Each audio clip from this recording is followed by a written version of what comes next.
If I'm in a small space and there's nothing going on around me, I feel safe, I feel comfortable. You might catch me dancing and there's no songs on, you know?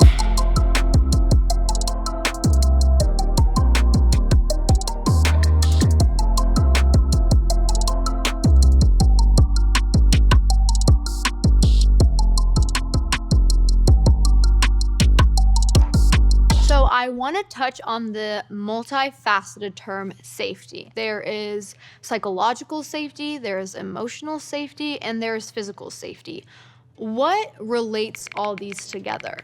So I think it's so important that we're talking about all different types of safety, as we mentioned, psychological, emotional, and physical, because they all work together to impact our health. Sometimes we minimize our emotions and our feelings, thinking that as long as I'm not physically hurt, I guess I'm safe. But in truth, they all really matter, and they all contribute to making sure that we are as healthy as possible, both physically and emotionally. I feel like if you're not safe in all three aspects, then you won't be able to be the person that you want to be and show up as the person you want to be. And Terriana, can you tell us a little bit of the work that you do with youth? So I'm a self-determination advocate at the Young Women's Freedom Center. I personally work on our re-entry program, which is our Freedom Circles. That is for youth that is navigating the foster care system and the juvenile justice system. Part of my job is creating a space for youth to come in and be able to express how they feel. We want to uplift the voices of youth and let them know that they're important. What they have to say is important and needs to be acknowledged. I want to talk about showing up as who you are in a relationship, because I think one of the most important things about being in a relationship is being comfortable with the person that you're with,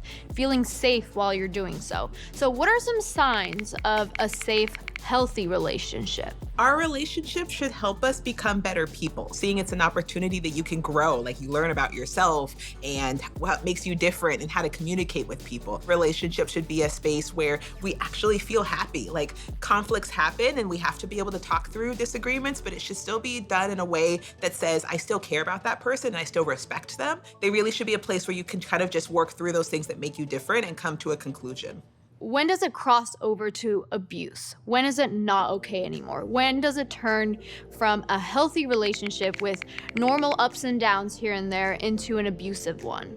I feel like when your personal boundaries are not being respected, both partners should be able to feel comfortable being themselves and being able to advocate for themselves. So I think sometimes people don't recognize that some of the actions that people describe as really loving are actually really unsafe. A partner should be able to trust you, and so if they're doing things like constantly checking up on you or they don't actually respect your privacy, like, that is an unsafe relationship. You should be able to have the choice to be able to participate in things like kissing and all the way to sex by your own choice. And so if you ever feel pressure to do any of those things by your partner, that's also not a safe relationship. They also allow you to be able to see the people that you love and do the things that you love. And so if they're ever controlling those areas or trying to isolate you from those types of things, that's also an unsafe sign.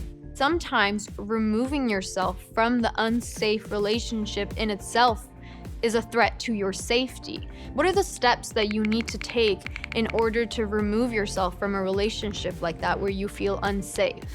I feel like the first step is having a safe community of people to reach out to for support or help that you might need trying to stay away from this person. Like, maybe you need a roof over your head. Just having a safe, supportive community to go to, I think, is the best thing in a good first step. Definitely letting a trusted adult know that you're in this situation, and also having a plan of what does it look like to leave that relationship. How will you tell them if you need to? Well, how will you respond if they try to reach out to you? Really making sure that you have a plan for protecting your safety even after you leave, so that you don't feel in danger, or if it's a situation that you want to stay out of, that you don't go back. I've personally dealt with this where I've told one of my really good friends, like, I don't think that you're in a safe relationship because of XYZ. What would be your advice to someone who sees, someone that they're close to, a friend or someone at work, in these patterns, but they're failing to take action on them? I want to say that I have also had those situations happen to me before with friends. And the first thing I would do, and the best thing I feel like I could do for my friend, is continue to be a supportive friend. In a lot of situations similar,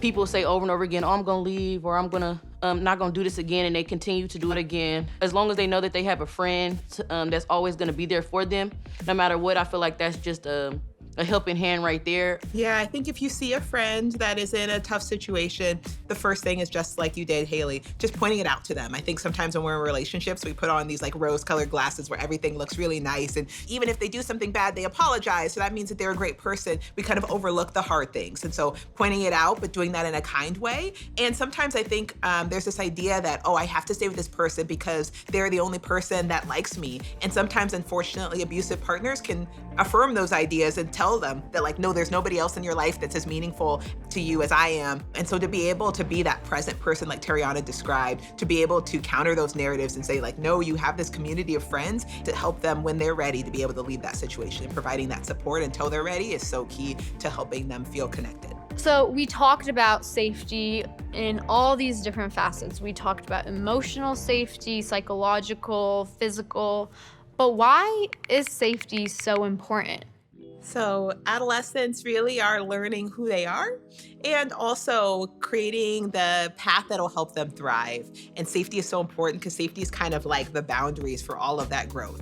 And so if those boundaries are not in place, then adolescents don't necessarily get the best opportunity to be able to do whatever they want to do. It's important because it gives you the capacity to be able to focus on yourself. If I'm in a small space and there's nothing going on around me, I feel safe, I feel comfortable. You might catch me dancing and there's no songs on, you know, like just enjoying the life that I'm living. I think at the end of the day, the reason that safety is so important is because you want to remove all these external things that are kind of getting in the way of you living your life to its fullest potential. I want to thank both of you for bringing in your unique perspectives into the conversation. Thank you guys so much. And if you're watching this video and you have more questions, please do reach out to a healthcare provider or a trusted adult around you.